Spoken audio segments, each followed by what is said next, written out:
This is Hidden Killers with Tony Bruschi.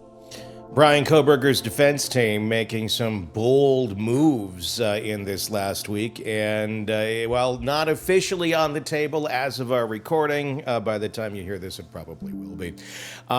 Looking at throwing autism spectrum disorder, ASD, into the mix as a potential mitigating factor to likely avoid the death penalty. Okay? It's important to understand what that is all about, what that means in the context of reality and this story. Here's a real question, though. Does this change the way we should analyze his behavior, planning, and potential criminal intent? Kohberger is on the spectrum. Does it actually explain some of his behaviors, or is it just a legal smokescreen? To break it all down from a behavioral analysis standpoint and law enforcement perspective, Robin Dreeke, retired FBI special agent and former chief of the Counterintelligence Behavioral Analysis Program. Robin, from a profiling type standpoint, when you look at his actions, all the actions attributed to Kohberger, stalking the house, planning the attack, allegedly, attempting to cover his tracks. Do these seem consistent with someone who struggles with impulse control and social awareness, or do they point to high-functioning, deliberate decision-making? Well, when we cover these really complex cases, which is the only thing that we do, there's always something new. And this one was something new I hadn't seen before. It's like using autism as an excuse or mitigator in his behavior. I hadn't heard it before, so I had to actually do some digging on my own. Yeah. First of all, kind of going to your original question, his behaviors are still much more in line with someone who's escalating their violence, which is on a track to, again, if it's him or whoever was doing this, that serial killer in developmental kind of profile, or at least someone who is on a track to continue to commit more violence. And so on the autism question, I only found two slight things, and this kind of goes to what I think, again, the great defense attorney is doing. She's throwing everything she can at the wall here. You said bold moves. I think it's desperate moves, because she keeps getting things, thrown out in their favor. And so here's what I found. There's only very small bodies of literature when it comes to autism and crime. And most times what they're finding is that people on the spectrum are more likely to be victims of violent crime than actually perpetrating the violent crime. Interesting. Yeah, it was interesting. That's why it was an interesting tactic I found her taking. But then there was another little tingle of something regarding that, and it's right here. Just saying, people with autism spectrum disorder, ASD, may be less culpable for their actions in some cases due to deficits in moral reasoning and social skills. However, most people with ASD are law-abiding citizens. So, most likely she's doing what you and I are doing. You take patterns of behavior, you take research, you take everything you can and see if anything fits. And so, in other words, when you get a little teeny, not even a full data point, but a microspec or a touch point of data point, that's all you're grabbing onto at this point. It means it's getting pretty desperate for them. Yeah, I mean, it kind of feels like that's where we're getting that we're literally getting down now to arguing, well, if he does get convicted, you can't kill him because of this. I mean, it's kind of a double-edged sword for them, I think, because, I mean, you're not admitting guilt, but you're like, if you do think he's guilty, have a little bit of mercy on him, because look at the way his brain works. It also explains kind of the recipe for the path that he went on. Again, not everybody with ASD goes on a killing spree. Very, very, very few do. Just like in society, a very small percentage actually go out and do these sort of things as a whole. But some do, and some have very good skills at it because of their spectrum disorder and the way that they're able to meticulously plan things to such a degree that a neurotypical person just wouldn't. It's interesting. I don't know if the audience as they're watching when we're doing our back and forth here is like, as soon as we hit on something, you can actually see my brain start to marinate on these things. And so, as you're talking, I'm like, another thought struck me on this that I think is very congruent with what we're seeing that she's been doing, and that's the defense. And that is, I don't think at this point she's doing as much for him and his defense as she's working on the jury. And here's what I mean by that. So when you look at those microscopic, you know, data points of autism regarding Kohberger himself as a defense, it's like, what? But if you think about it, so a lot of times when we're trying to identify with others, an identifying feature that we have a lot of common with a lot of people is someone has either been part of someone who suffered from cancer, has had cancer, and so cancer is a big binder between a lot of people because a lot of people have suffered through that, and so it's a binder of people. Autism and being on a spectrum is also something that a lot of people can identify with. Either they have it, they know someone who's have it, and it's created situations in people's life that elicit compassion. And so for her to bring up that he's on the spectrum or even insinuate that he's on the spectrum, it gives her the ability to form an emotional connection between the jury and Kohberger. Again, I think at this point, and I've said this from the very beginning, she's trying to save his life.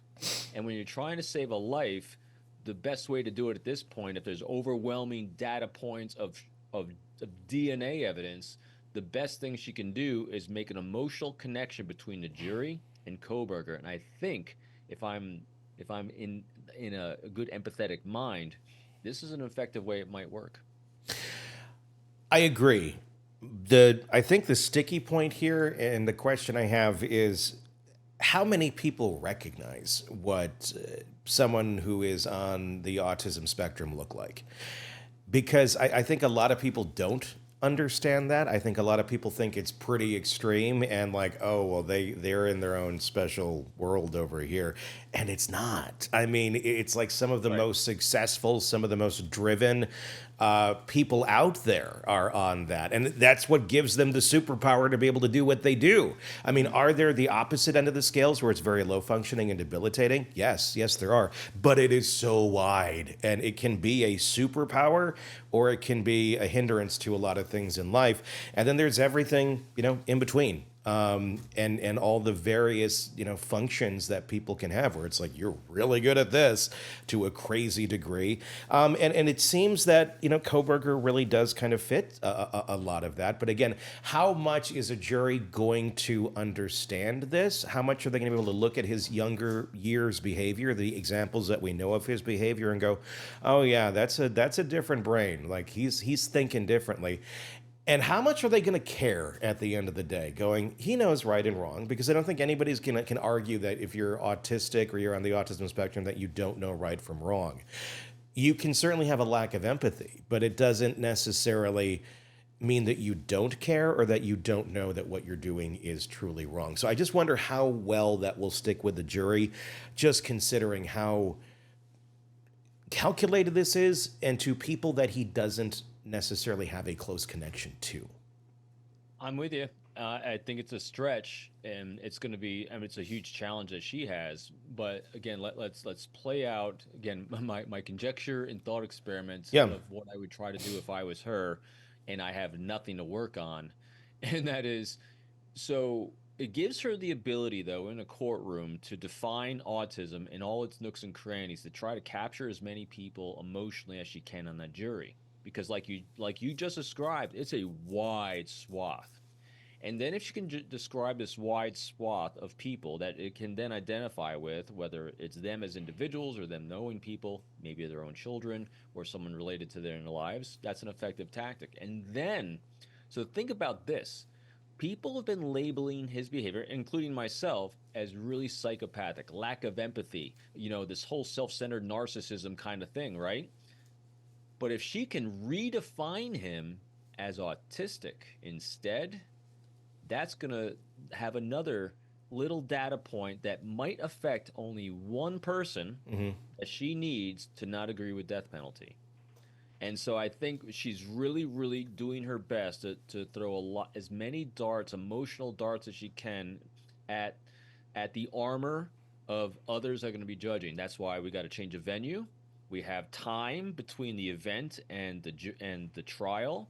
We have all these different nooks and crannies that she is really doing, I think, a phenomenal job exploring because the data is not supporting her.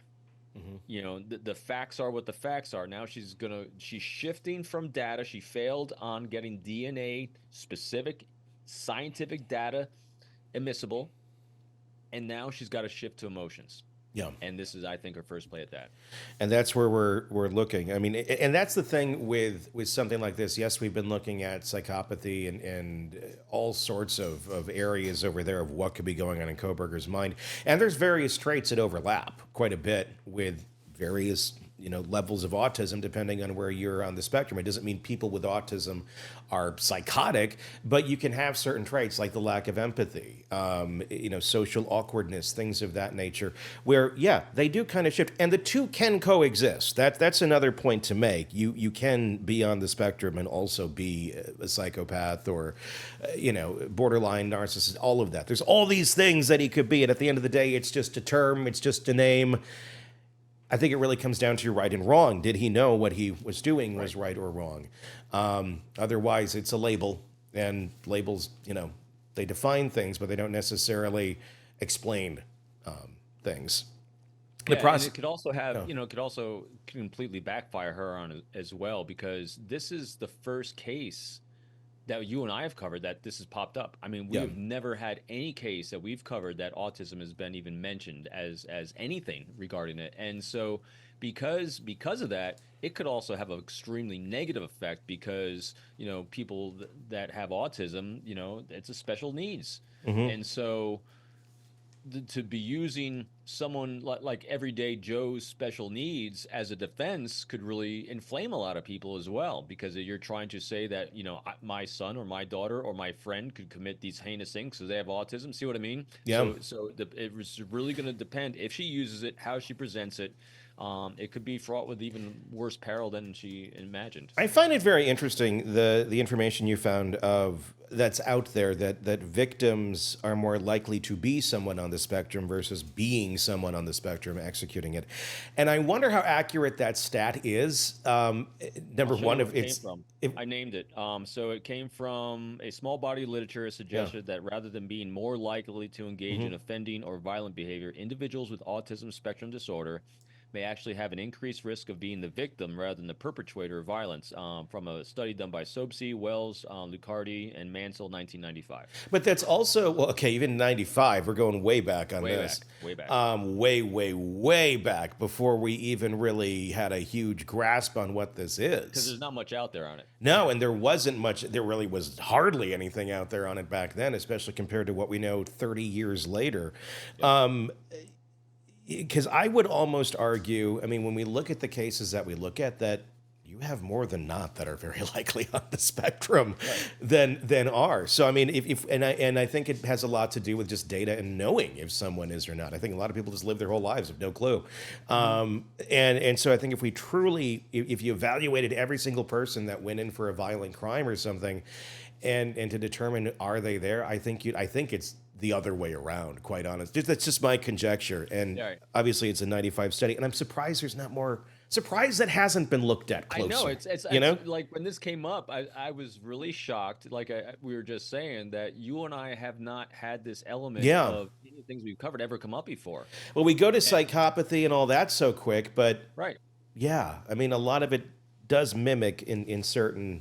And so let's examine, we can take a quick examination as the why of that as well. And I think because, to your point, forms of autism, excuse me, on that spectrum are so common with so many people that it's kind of a background noise that is always in our society anyway. Yeah. And so it's such a part of everyone's whole that it can never really be measured as accurately as I think, especially when it comes to court of law. I think it's so broad of a term as well. And I think it's something that needs to be honed in a little bit and not just, it's like saying food. Do you like food? Like, yeah, there's all different types of food. What are we talking about specifically? Well, food, it's food. Like there's a lot of variations in this. Or even saying, like, hey, I'm someone who's easily distracted. Yeah. Yeah. Who isn't easily distracted? It's all varying degrees. Sure. So we all see shiny things. Yeah. Sometimes it takes me 5 seconds to look at the shiny things. Takes you one. Takes someone else. They completely ignore it. It's a So it's a very large catch-all yeah, that's still out there. The prosecution doesn't want any mental health information coming into trial. They now have copies of everything, and they're going to be filing a motion if they have not already, basically to get that info out of the trial, so it cannot be used as an argument. It can't be used at all. Just not going to be something that they want in there. What do you think? I don't know if that's a great idea on the part of the prosecution. I mean, the prosecution, obviously their goal is to prosecute this man and find him guilty. Death, I don't know that needs to be the goal. It's certainly a possible punishment, but if we're looking at convicting, I think this actually can work in their favor more than it works against the prosecution. yeah. I don't know. You'd love to know what's in their minds. Since they're making the action, all we can do is sit here and kind of imagine ourselves as them as to why they would take that action and what the outcome they're seeking of it is. So the outcome that they're seeking is to get a conviction, and at this point, since they have solid data to support what they want to do, they don't want anything to take away from the data they have, like the DNA evidence and cell phone evidence and things like that. And so that since they know that the defense is going to be focusing on the emotional aspect of things, I think they want to remove any possibility of an emotional rationale that someone's going to use. Well, yeah, he did this. It was still a choice, but because of this, because of his mental issues he had, is why he did it. In other words, I think they're trying to take away excuses that Ann Taylor is going to put out there Yeah. as to reasons why he did this is because he suffered this, he suffered this, he suffered this. I think their prosecution becomes easier potentially if you're just looking at the DNA. It's his DNA. It's in the room. It's on the knife sheath. The cell phone data says he was there. The car's in the neighborhood. He stalked it. The cell phone was on every single time he went by there, except the day that he committed the murder, or assumed, that he's accused of committing the murder. So I think they want to just really, really, really rely upon the actual evidence rather than have any possibility of sympathy creeping in with mental issues. But do you think there would be enough sympathy there to find him not guilty or acquit? I No. would think, yeah, I would think that even if, I think it explains him more. All right. I think I mean, and if the defense is solely basically operating on the grounds of let's save his life, and they're pretty much abandoning everything else, which I don't know. I mean, it feels like we're getting close to that point without saying it out loud. Obviously, they're going to try and fight for him. I would be shocked if they went in there and used this as a defense simply just to save his life, or if that would end up being a plea deal of some sort. That if they even want to offer him a plea deal on this. I mean, certainly it would save the taxpayers. It would save the community from having to go through a whole hellish trial. But I don't know that the community would not want to have that trial take place either, even though it's many, many, many miles away in Boise and all the families are going to have to travel, which is a whole other issue. I don't know. I mean, would this be something, if it were to be settled like that, of, look, admission of guilt, and you're not going to die, but you're going to prison for the rest of your life? Do you see that being a happier ending for these families psychologically, or do we need to go through the motions of the trial, which will likely eventually, lead to him either being killed or put away forever? Other things could happen, but Yeah, I only the families can answer that question, really. About what it is they need to feel complete and whole and move through the pain they're moving through. And I think, because again, not being a lawyer, not being a legalized expert in any way whatsoever, I think they're beyond, from what we're seeing, I think they're beyond any sort of plea deals. I think it's gonna go through one way or the other. yeah. So again, I don't know why they're taking that action, why prosecution is taking that action. All I can do is kind of do my best, throw ourselves in their shoes and what potentially could be it through our conjecture, and kind of looking behaviorally at it. But again, I think everything that's going on now is really geared at the jury or the potential jurors that are coming in.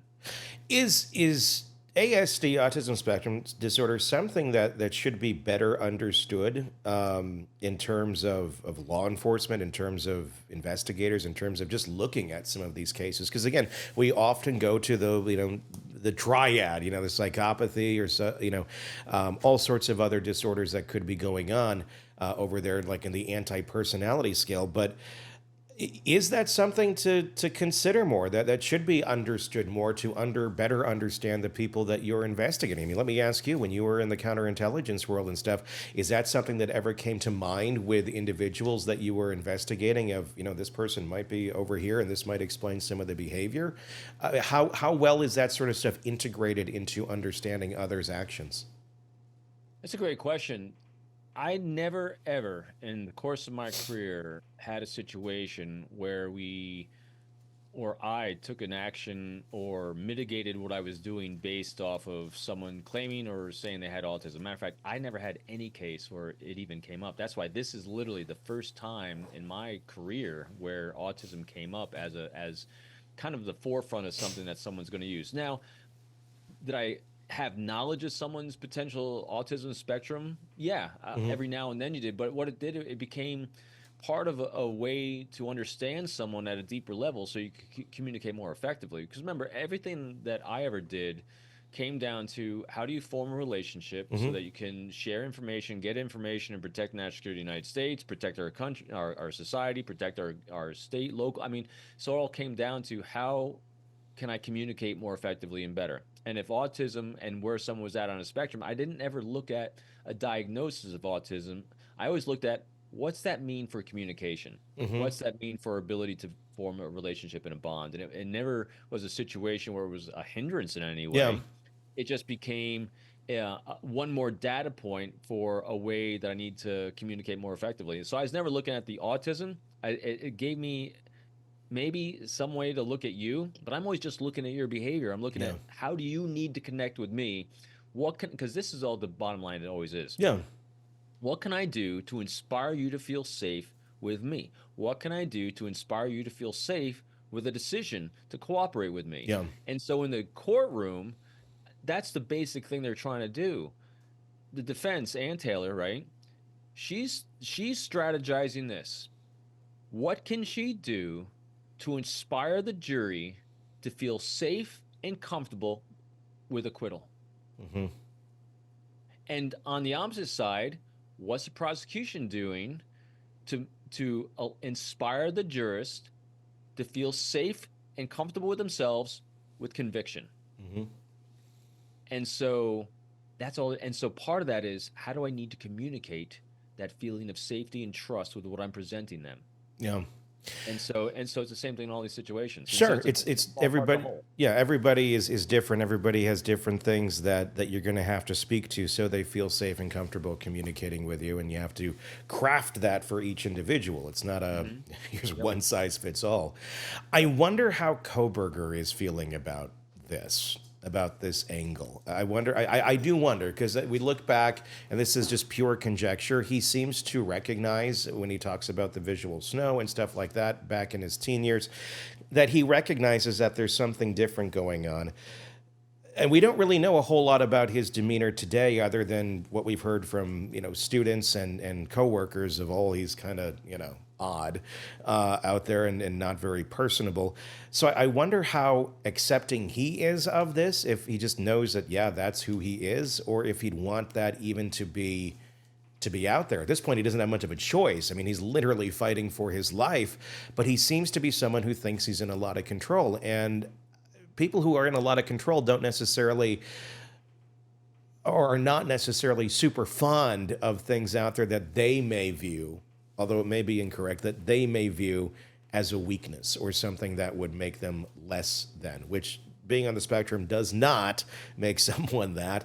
But I could see someone with that sort of, godlike complex ego not being super happy about that. So putting on my if I was Koberger hat, Yeah. as challenging it might be, you look at his data points for his life arc.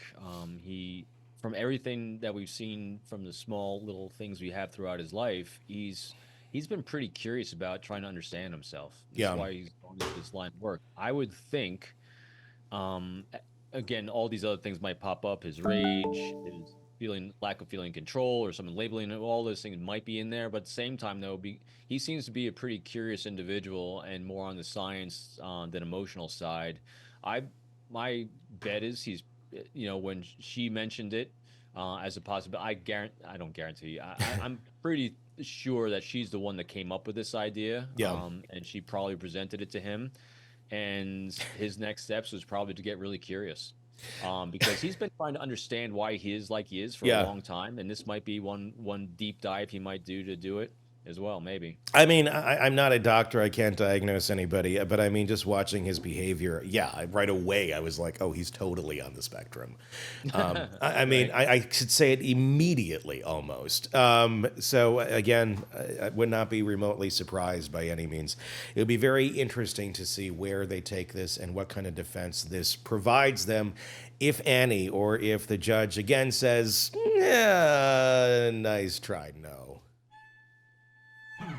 The latest true crime stories, expert breakdowns, and shocking twists, all in one place. Press subscribe now to the Hidden Killers podcast and True Crime Today.